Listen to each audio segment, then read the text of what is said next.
I never thought a power outage in the middle of a brutal Massachusetts winter would lead to my HOA president getting arrested. But here we are. My name is Trevor Olsen, and I have lived in the Riverside Hills community in Worcester, Massachusetts, for 8 years. The neighborhood was nice enough when I first moved, in well-maintained lawns, decent neighbors, and an HOA that mostly stayed out of everyone's business. That all changed 3 years ago when Patricia Brennan became the HOA president. Patricia was the stereotypical middle-aged woman who had nothing better to do than make everyone else's life miserable. She wore her blonde hair in that aggressive bob cut that screamed, "I want to speak to your manager," drove a white Lexus SUV, and carried a designer purse that probably cost more than my monthly mortgage payment. The winter of 2026 hit New England particularly hard. By early January, we had already received over 3 feet of snow, and the temperatures had been hovering around 0 degrees Fahrenheit for 2 solid weeks. The power grid was struggling under the strain of everyone cranking their heat to maximum, and rolling blackouts had become a regular occurrence. I had seen this coming and purchased a generator back in November. A decent Honda EU 7000 is that could power my essential appliances and keep my pipes from freezing. It was a Tuesday morning when the power went out again. I was working from home in my IT consulting business, and I heard the familiar hum of electronics dying throughout my house. I glanced outside and saw my breath fogging in the air even though I was indoors. The temperature was already dropping fast. I grabbed my coat and headed to the garage where I kept my generator. The setup took about 15 minutes. I rolled it out to my backyard, checked the fuel, connected the transfer switch, and fired it up. The reliable hum of the engine was music to my ears as the lights flickered back on inside my house. I had just settled back at my desk when I heard aggressive knocking on my front door. Not a polite tap or doorbell ring. This was the kind of pounding that suggested someone thought they had authority over me. I opened the door to find Patricia standing there with her phone already recording me. "Trevor Olsen, you need to shut that generator off immediately," she demanded, not even bothering with a greeting. "Good morning to you too, Patricia," I said, keeping my voice calm. "The power is out and I need to work. The generator is necessary." Section 4.7 of the HOA bylaws clearly states that no resident may operate machinery that produces excessive noise or fumes within the community boundaries, she recited like she had been practicing. "Your generator violates this provision." I had actually read the HOA bylaws cover to cover when Patricia took over, knowing this kind of thing would eventually happen. Section 4.7 refers to commercial equipment and applies during normal operating hours, which are defined as times when community services are functional. "The power is out, Patricia. This is an emergency situation." Her face turned that particular shade of red that I had come to recognize as her escalation mode. "I do not care about your interpretation. The bylaws are clear. You will shut it off, or I will fine you $500 per day until you comply." "My pipes will freeze if I shut it off," I explained, trying to maintain patience. "The temperature inside my house is already down to 58 degrees, and it is currently 3 degrees outside. Do you understand what happens when pipes freeze? They burst, causing thousands of dollars in damage." "That sounds like a personal problem," Patricia said, her voice dripping with false sweetness. "You should have thought about that before you violated HOA regulations. You have until noon to shut it off, or the fines begin." She turned on her designer heel and marched back toward her house, which was 4 doors down from mine. I closed the door and stood there for a moment, processing the absurdity of what had just happened. My phone buzzed with an email that came through the moment she must have gotten back to her computer. Sure enough, it was an official HOA violation notice with the same threat she had just delivered in person. I called my neighbor, Marcus Webb, who lived next door and had served on the HOA board before Patricia took over. Marcus was a retired civil engineer in his 60s who had no patience for Patricia's nonsense. "She did what?" Marcus asked when I explained the situation. "Threatened me with $500 a day fines if I do not shut off my generator." "That woman has completely lost her mind," Marcus muttered. "Listen, Trevor, keep that generator running." She cannot actually enforce those fines without a hearing, and even then, a judge would laugh her out of court given the circumstances. This is an emergency situation. "That is what I figured, but I wanted to check with you first. Keep documentation of everything. Save that email. Take photos of your thermostat showing the indoor temperature and document the outdoor temperature. If she tries to fine you, we will fight it." I thanked Marcus and got back to work, letting my generator continue running. Throughout the day, I noticed Patricia walking past my house multiple times, always slowing down to glare at the generator humming away in my backyard. Each time, she would pull out her phone and either take photos or videos. The power came back on around 6 that evening, and I shut off the generator, drained some of the fuel to prevent it from sitting with a full tank, and wheeled it back into my garage. I thought that would be the end of it. I was wrong. The next morning, I woke up to find my car blocked in my driveway by an orange parking cone with an HOA notice attached to it. The notice informed me that my generator had violated community standards and that I was being fined $500 for the day it had been in operation. Furthermore, the notice stated that if I operated the generator again for any reason, the fines would increase to $1,000 per day. I took photos of the notice and the cone blocking my driveway, then moved it aside so I could go to the gym. When I got back an hour later, the cone was back, along with an additional notice saying I had been fined $200 for removing official HOA property without authorization. This was getting ridiculous. I called Marcus again. "She is escalating," Marcus said grimly. "She knows she does not have legal standing, so she is trying to harass you into compliance. I am going to make some calls to the other board members. This has gone too far." That afternoon, I received a call from Donald Reeves, who served as the HOA treasurer. Donald was a soft-spoken accountant who generally tried to stay neutral in HOA disputes. "Trevor, I wanted to reach out to you about this generator situation," Donald said carefully. "Patricia has been pushing hard for these fines, but several of us on the board have concerns about the legality and the precedent it sets. I appreciate you calling, Donald. I am happy to discuss this reasonably. The issue is that Patricia is citing emergency powers as HOA president, claiming that she can impose immediate fines without a hearing in situations involving community safety. She is arguing that your generator poses a carbon monoxide risk to neighboring properties. My generator is positioned in my backyard, at least 30 feet from any neighboring structure, and it is vented properly. I have carbon monoxide detectors throughout my house, and none of them have registered anything. This is a manufactured concern. I understand that, and personally, I agree with you. But Patricia has convinced 2 of the other board members, Linda Sutton and Robert Hayes, to back her on this. That gives her a majority vote. So, what happens now?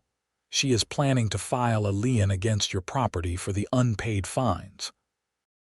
I wanted to warn you before she does it. You should probably talk to a lawyer." I thanked Donald for the heads up and immediately contacted an attorney who specialized in HOA disputes. Her name was Jennifer Martinez, and she came highly recommended from several online reviews. After explaining the situation, Jennifer was quiet for a moment. This is one of the more egregious cases I have seen recently. HOAs do have the ability to enforce their bylaws, but they absolutely cannot do so in a way that endangers homeowners or violates state law. Massachusetts has specific provisions protecting homeowners' rights to take reasonable measures to protect their property during emergencies. A power outage in sub-zero temperatures absolutely qualifies. So what should I do? First, do not pay any of these fines. Paying them could be interpreted as an admission that you violated the rules. Second, gather all your documentation, every email, every notice, every photo. Third, send a formal response to the HOA board informing them that you dispute the fines and that you will take legal action if they attempt to place a lien on your property. I will draft that letter for you. And fourth, continue to operate your generator if the power goes out again. Your property rights supersede their bylaws in an emergency situation. Jennifer drafted a strongly worded letter that went out to the HOA board that same day. The letter cited specific Massachusetts statutes and case law, made it clear that I had no intention of paying the fines, and warned that any attempt to place a lien on my property would result in a lawsuit against both the HOA and the individual board members personally. Patricia responded within an hour. Her email was all caps and full of exclamation points, which pretty much told me everything I needed to know about how well my letter had been received. She reiterated that I was in violation, that the fine stood, and that she would take whatever action necessary to ensure compliance with community standards. The next day was Thursday, and another winter storm was rolling into Massachusetts. The Weather Service was predicting another foot of snow and temperatures dropping to -5 degrees. I prepared my generator and made sure I had plenty of fuel on hand. The power went out at 4 in the morning. I woke up to the sound of my backup alarm clock beeping, the one that ran on batteries. I got dressed in the dark, went out to my garage and started my generator. Within minutes, my heat was running again, my refrigerator was humming, and I had lights. At 7 in the morning, Patricia was at my door again. This time she had Linda Sutton with her. Linda was another middle-aged woman who seemed to exist solely to agree with everything Patricia said. "Trevor Olsen, you were explicitly instructed not to run that generator," Patricia said, her phone already recording. "And I explicitly told you that I will run my generator during power outages to protect my property," I replied. "I have consulted with an attorney and I am well within my rights." "You are accumulating $1,000 in fines per day," Linda chimed in, reading from a printed document. "As of right now, you owe the HOA $2,200, and that amount will continue to increase." "I do not owe the HOA anything." "Those fines are illegitimate, and if you proceed with trying to collect them, I will sue both the HOA and each board member personally. My attorney has made that very clear." Patricia stepped closer to me, her face inches from mine. "You think you can just ignore the rules because you have a lawyer?" "I have spent 3 years cleaning up this neighborhood and making sure everyone follows the standards we agreed to. You do not get to be the exception." "I never agreed to freeze to death in my own home, Patricia. Now, if you will excuse me, I have work to do." I closed the door on both of them and watched through my window as they stood on my porch for another minute, clearly discussing their next move. Eventually, they walked away, but I noticed they stopped at several other houses on the street. She was rallying her supporters. Over the next week, the temperature remained brutally cold, and we had 3 more power outages.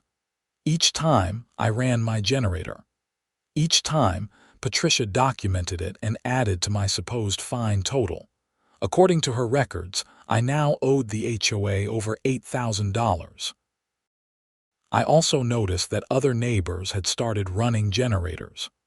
Marcus had one, and so did Steve Chen, who lived across the street, and the Morrison family at the end of the block. Patricia sent violation notices to all of them, but I think my legal letter had made her hesitant to push as hard with them as she had with me. I had become her primary target.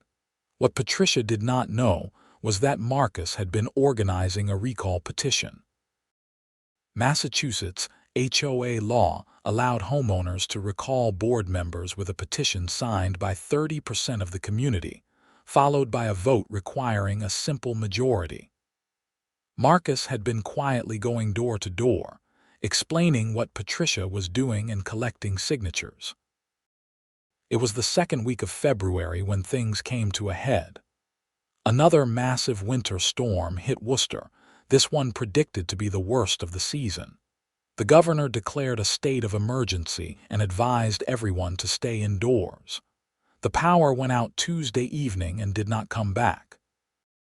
I fired up my generator as usual. Wednesday came and went with no power. Thursday, still no power.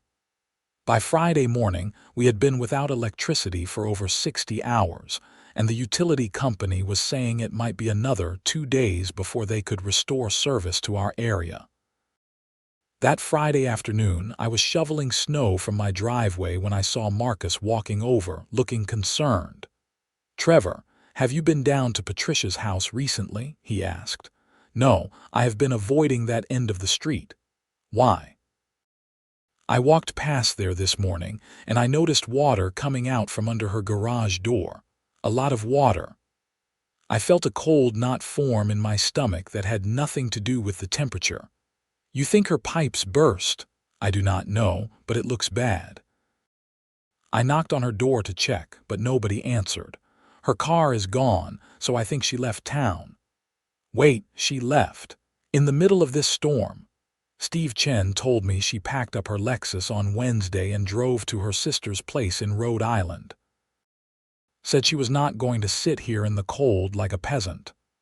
The irony was so thick, you could cut it with a knife. Patricia had been threatening me for running my generator to prevent exactly this situation. And now, she had apparently abandoned her house in the middle of a winter storm without taking any precautions. "Did anyone think to shut off her water main?" I asked. "I do not have access to her house and I am not about to break in. But yeah, someone probably should have." We walked down to Patricia's house together. The scene was worse than Marcus had described. Water was not just seeping under the garage door, it was flowing out in a steady stream that had frozen into a sheet of ice covering her driveway and part of the street. Icicles hung from her gutters, and I could see water stains on the brick exterior. "Her basement must be completely flooded," I said, stating the obvious. "If a pipe burst on Wednesday and has been flowing for 2 days straight." "It is probably a total loss," Marcus finished. "Everything in her basement is ruined, and there is likely structural damage to boot."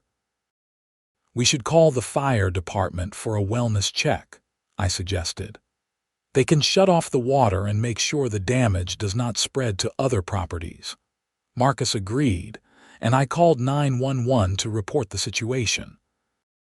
A fire truck arrived about 45 minutes later. They were stretched thin, responding to emergencies all over the city. 2 firefighters assessed the situation, then used a special tool to shut off Patricia's water main from outside the house. One of them came over to talk to us after they finished. "You guys did the right thing calling this in," the firefighter said.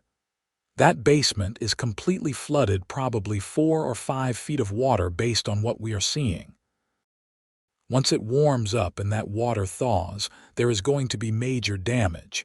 Do you know how to contact the homeowner?" "She is the HOA president," Marcus said. "I have her phone number. I will call her." The firefighter nodded. Someone needs to get a restoration company out here as soon as possible. The longer water sits, the worse the damage gets. Mold, foundation issues, the whole deal. After the fire truck left, Marcus called Patricia. I could hear her voice through the phone even though I was standing a few feet away. She was screaming, "What do you mean my basement is flooded?" "That is impossible. I have insurance." "This is not my fault." Marcus patiently explained what had happened. "Patricia, a pipe burst while you were gone. The fire department estimated there is about 4 to 5 feet of water in your basement. You need to contact your insurance company and a water restoration service immediately." "This is Trevor's fault," she shrieked. "That damn generator must have caused some kind of electrical surge or pressure issue or something. I am going to sue him for everything he has." "Patricia, that does not make any sense. Trevor's generator has nothing to do with your pipes freezing. You left your house without heat during a winter storm. That is what caused this." "I left because the power was out. If the power company had done their job, this would not have happened. And if Trevor had not been running that illegal generator, maybe the power would have come back on sooner." The mental gymnastics required to reach that conclusion were Olympic level. Marcus tried to reason with her for another minute, but she hung up on him, still shouting about lawyers and lawsuits. "Well, that went about as expected," Marcus said dryly. "The power came back on Saturday morning, about 72 hours after it had gone out. I shut down my generator and wheeled it back into my garage. My house was fine, a little wear on the heat system from running constantly, but no damage. I knew my decision to run the generator had saved me from the exact fate that had befallen Patricia. Patricia returned to Worcester on Sunday. I happened to be outside when she arrived, and I watched as she pulled into her driveway, which was still covered in ice from the water flow. She got out of her car, saw the ice, and her face went through about 5 different shades of red and purple. She stormed into her house through the front door, and about 30 seconds later I heard screaming. Part of me felt bad for her. Nobody wants to come home to a flooded basement. But the larger part of me remembered that she had tried to fine me thousands of dollars for taking the exact precautions that would have prevented her situation. Monday morning, I got a call from Jennifer, my attorney. "Trevor, I just received a very interesting email from Patricia Brennan's lawyer," Jennifer said, and I could hear the amusement in her voice. "They are claiming you are liable for the flood damage to her property because your generator caused the power outage to last longer. That is insane. My generator only powered my house. I know that, and any reasonable person knows that, but they are claiming your generator interfered with the power company's ability to restore electricity to the grid. It is nonsense, but they filed a complaint with the HOA board demanding that the association sue you for damages. Can they do that? They can try, but it will go nowhere. I have already drafted a response pointing out the obvious flaws in their argument. But Trevor, this is good news for us." "How is being threatened with a lawsuit good news?" "Because it shows a pattern of harassment and abuse of her position as HOA president. Combined with the illegal fines she has been trying to impose, we now have a strong case for removing her from the board and potentially suing her personally for damages.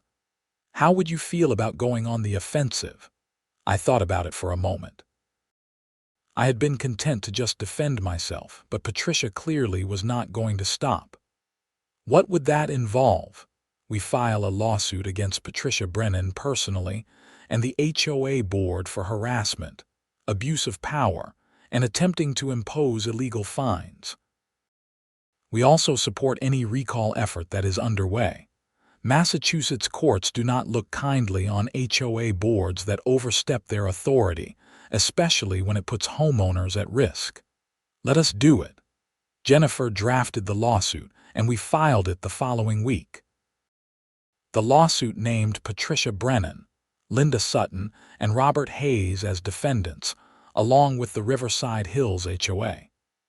We sued for damages, legal fees, and a court order removing them from the board and prohibiting them from serving in the future.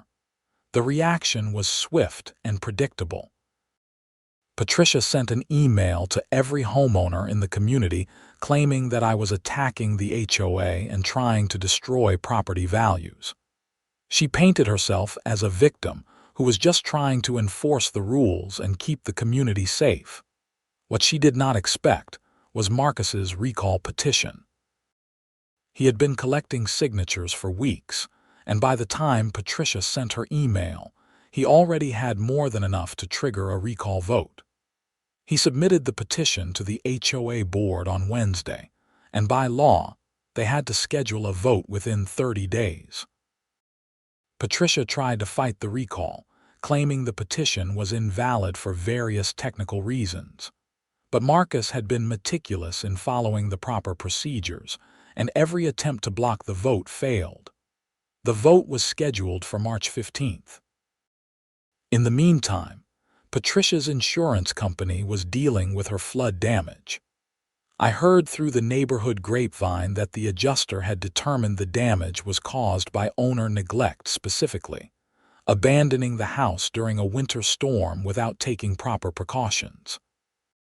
Her claim was being denied, which meant Patricia was on the hook for all the repairs herself. The estimate came back at $73,000. The entire basement needed to be gutted and rebuilt. The foundation had cracks that needed repair, and there was mold remediation required throughout the lower level of the house. Patricia would need to take out a loan to cover the costs, and her homeowner's insurance premiums were going to skyrocket when it came time for renewal.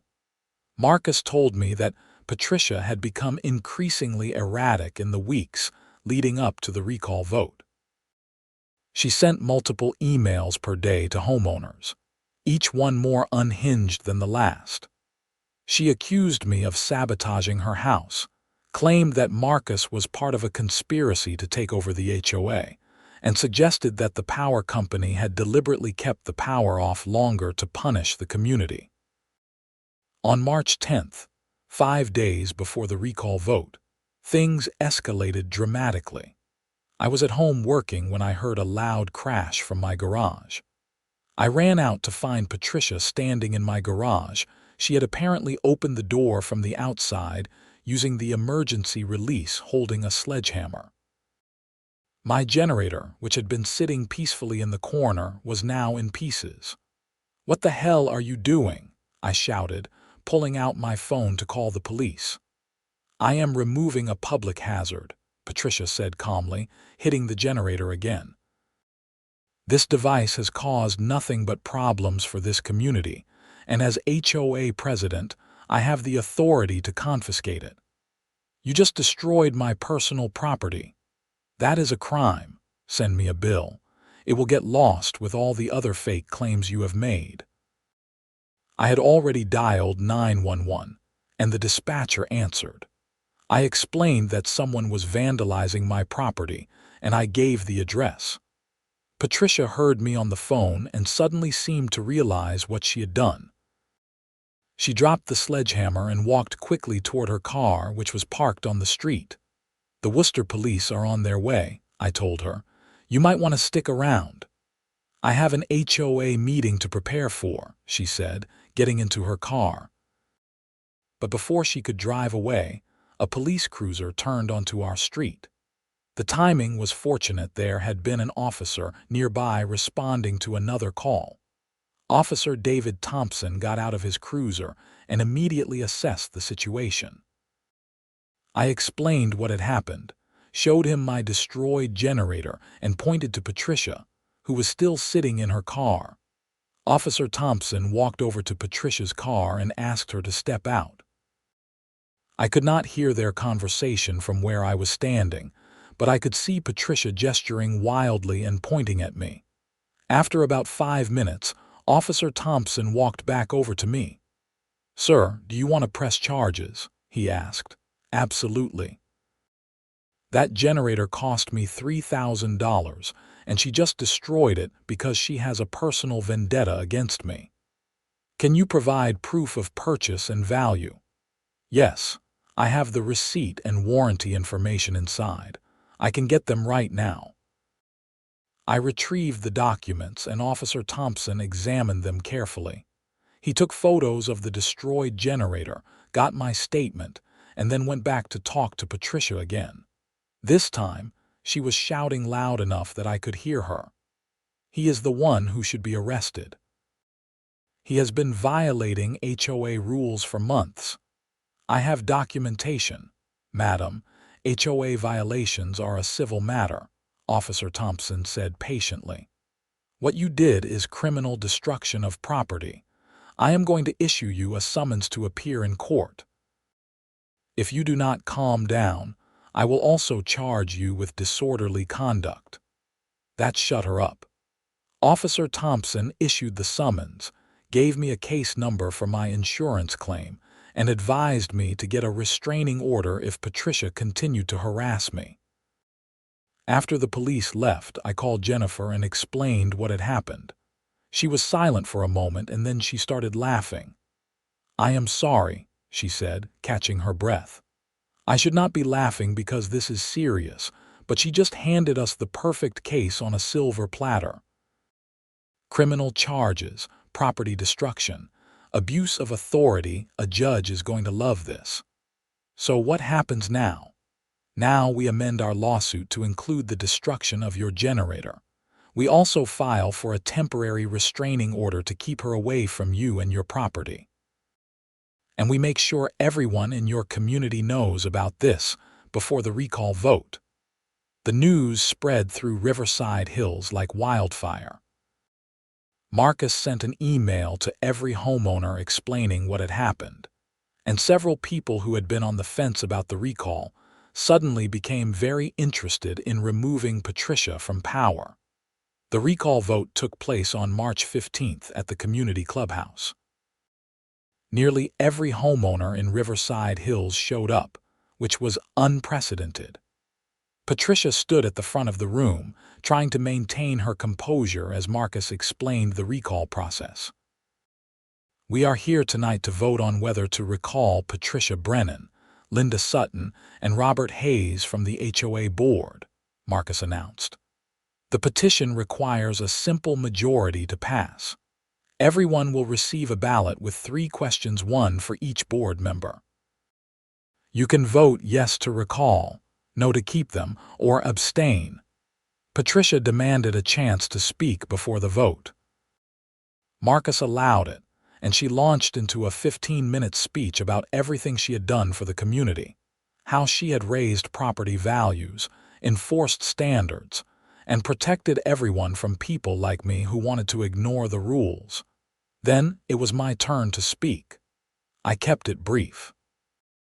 3 months ago, I ran my generator during a power outage to keep my pipes from freezing.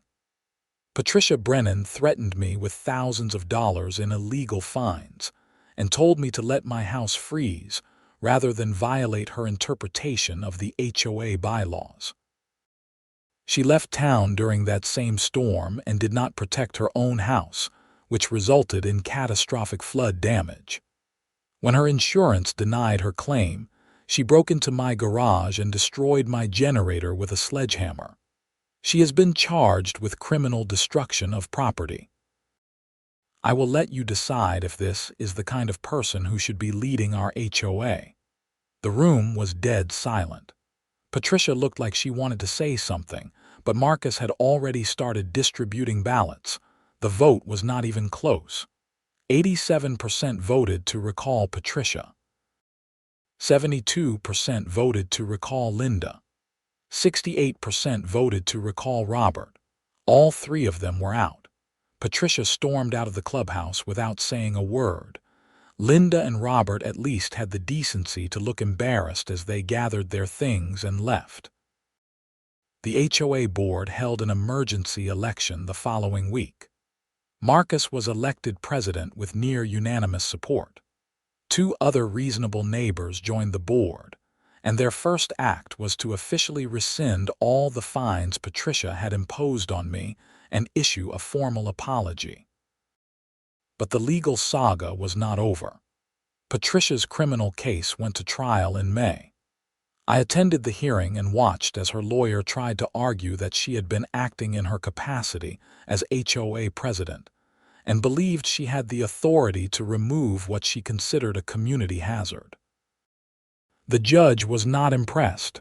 Miss Brennan, even if your HOA bylaws gave you the authority to regulate generators, which they clearly do not in the manner you interpreted, you would still not have the right to enter someone's private property and destroy their belongings, Judge Sarah Kelly said sternly.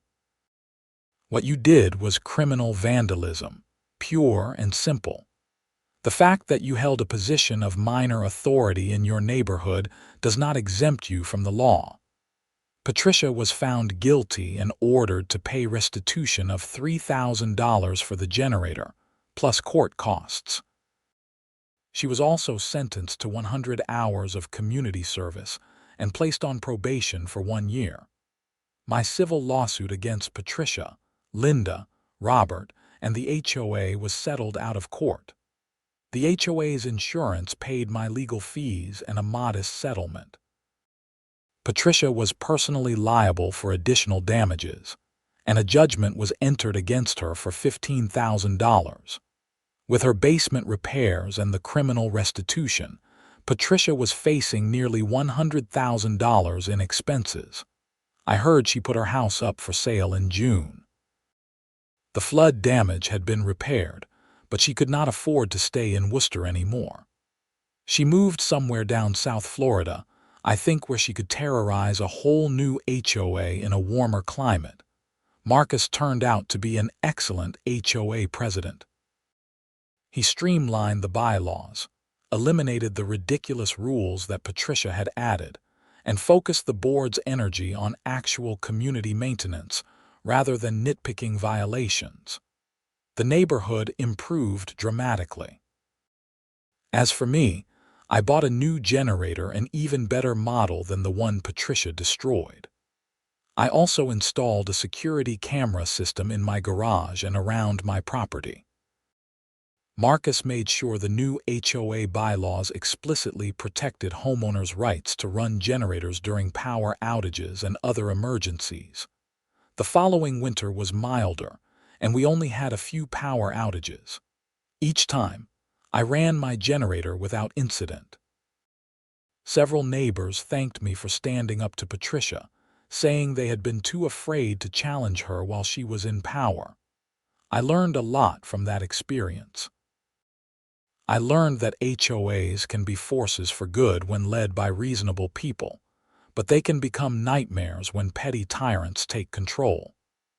I learned the importance of documenting everything and standing up for your rights, even when it seems easier to just comply.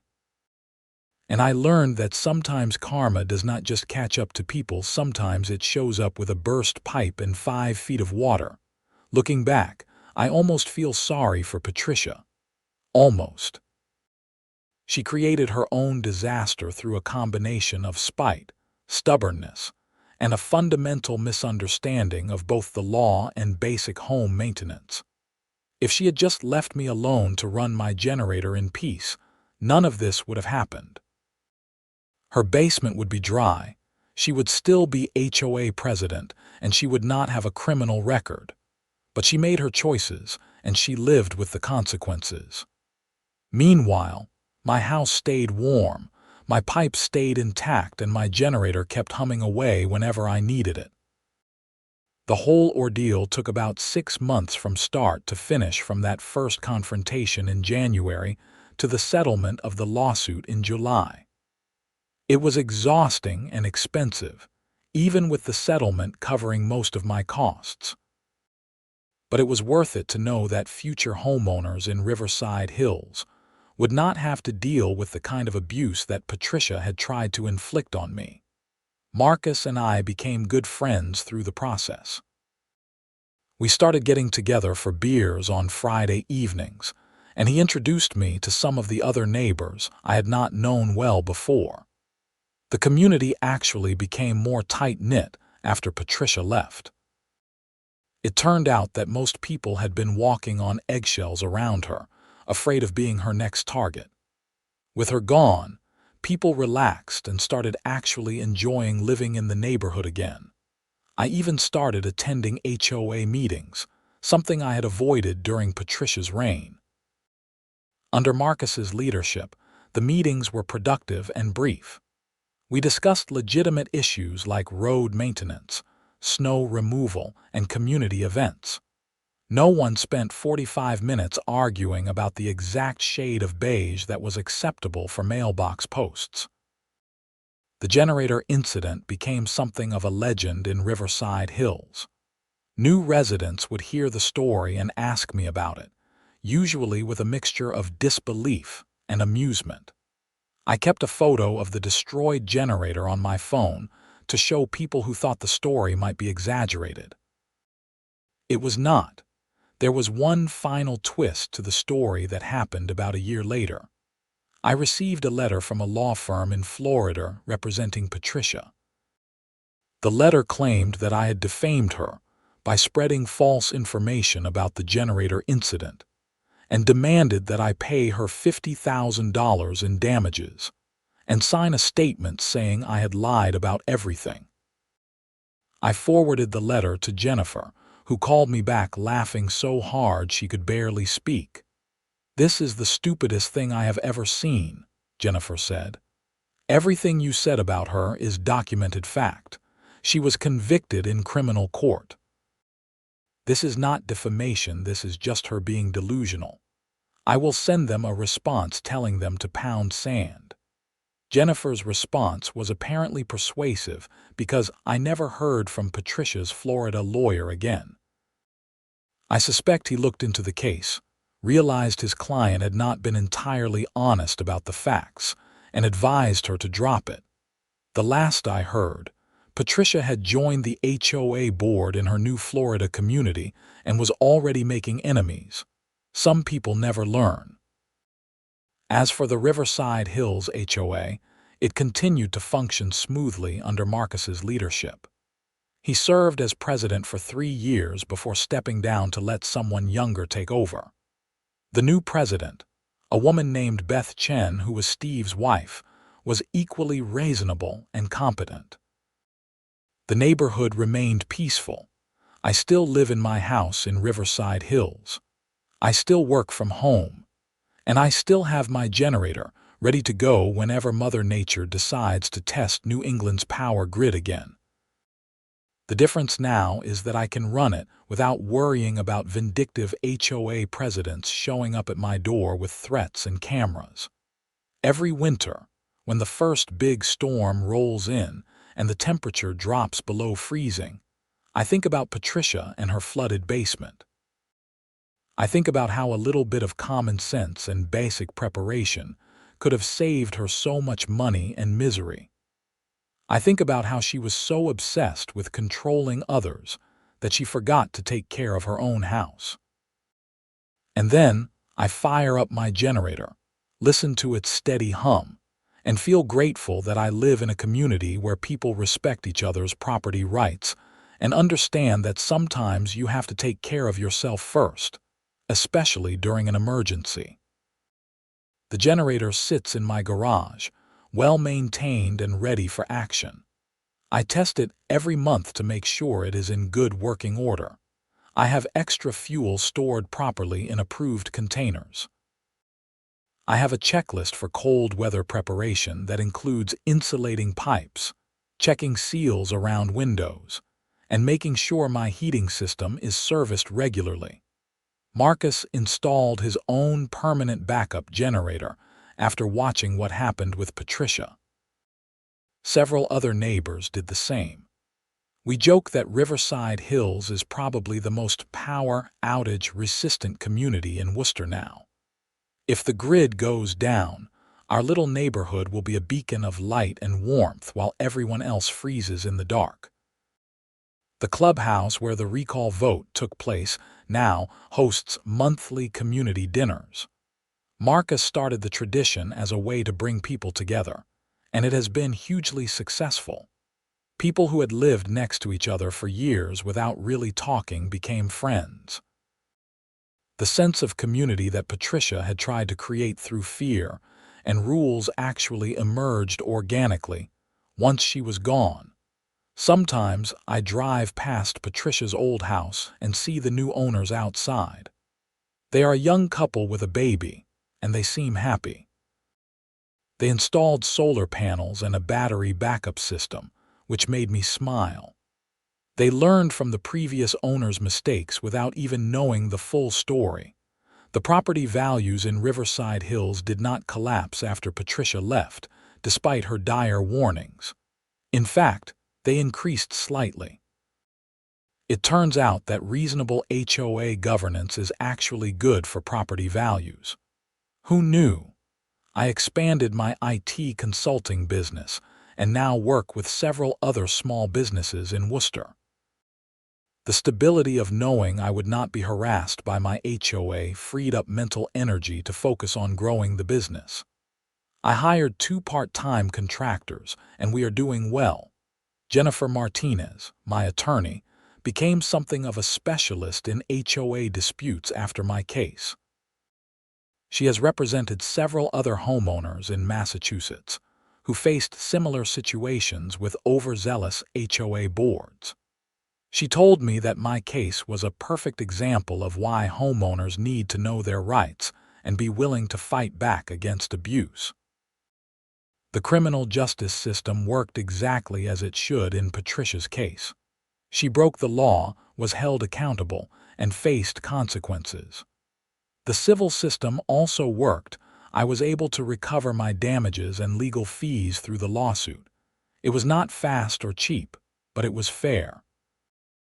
I learned that the legal system, for all its flaws, does provide remedies for people who are willing to use them.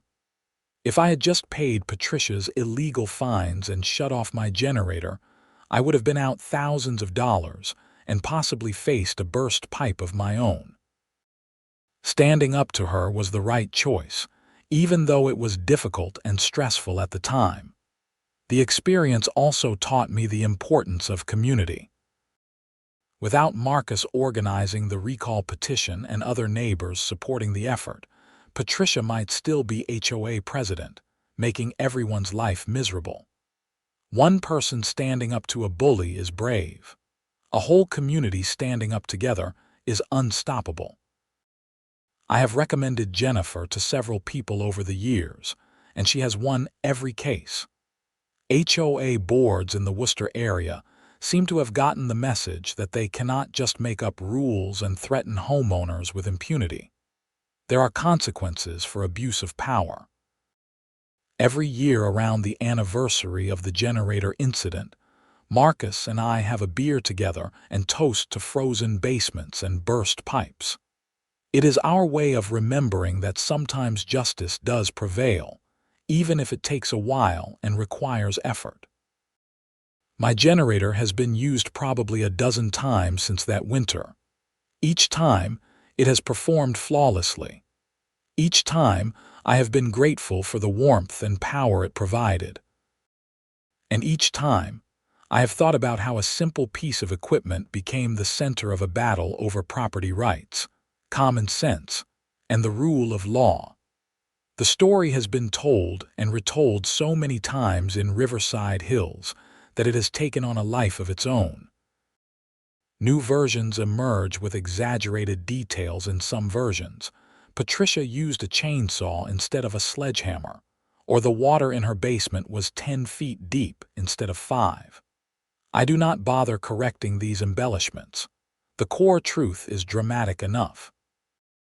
What matters is that the story serves as a warning to anyone who might be tempted to abuse whatever small amount of power they have. Patricia thought she could use her position as HOA president to bully people into submission. She thought the title gave her authority beyond what the law actually allowed. She was wrong, and the consequences were severe. The generator that Patricia destroyed is gone, but I kept a few pieces of it as a reminder. The control panel, dented and cracked from the sledgehammer, sits on a shelf in my garage. When I look at it, I remember why it is important to stand up for your rights, to document everything, and to never let bullies win through intimidation. The new generator is better in every way. It is more powerful, more efficient, and more reliable. It is also protected by cameras, locked in my garage when not in use, and backed by insurance that specifically covers vandalism. I learned from experience. Patricia's house sold for slightly less than market value, probably because the buyers discovered the history of the flood damage during their inspection. The young couple who bought it got a good deal, and they have been wonderful neighbors. They even asked me for advice when they were shopping for their own backup generator. I helped them pick out a good model and showed them how to set it up properly. They were grateful for the advice, and I was happy to help. That is what neighbors should do, help each other out, especially when it comes to protecting their homes from disasters. The Massachusetts winter remains brutal and unpredictable. Every year brings new storms, new cold snaps, and new power outages. And every year my generator is ready. It sits in my garage, maintained and tested, waiting for the next time the grid fails and the temperature drops. I am prepared for whatever winter throws at me. My pipes will not freeze. My house will stay warm. My food will stay fresh. And no HOA president, current or future, will be able to threaten me for taking reasonable precautions to protect my property. That is the real lesson of this whole saga. You have the right to protect your home and your property, especially during emergencies. No HOA bylaw, no matter how it is interpreted, supersedes your basic property rights and your right to prevent damage to your home. And if someone tries to tell you otherwise, stand your ground, document everything, and do not be afraid to fight back through the proper legal channels. The generator hums in my memory, a symbol of resistance against petty tyranny and bureaucratic overreach. It represents the principle that sometimes you have to make noise to be heard, even if that noise comes from a Honda engine running in your backyard during a winter storm.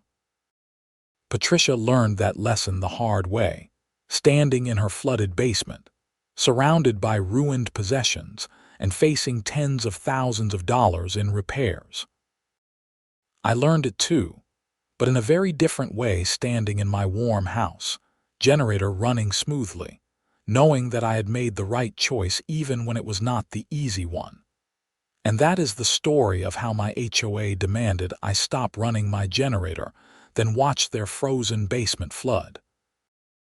It is a story about karma, consequences, and the importance of preparing for winter in New England. It is a story about standing up to bullies and refusing to be intimidated. And it is a story with a happy ending, at least for me. Patricia is gone, the HOA is functional, my generator works perfectly, and my basement is dry. What more could I ask for?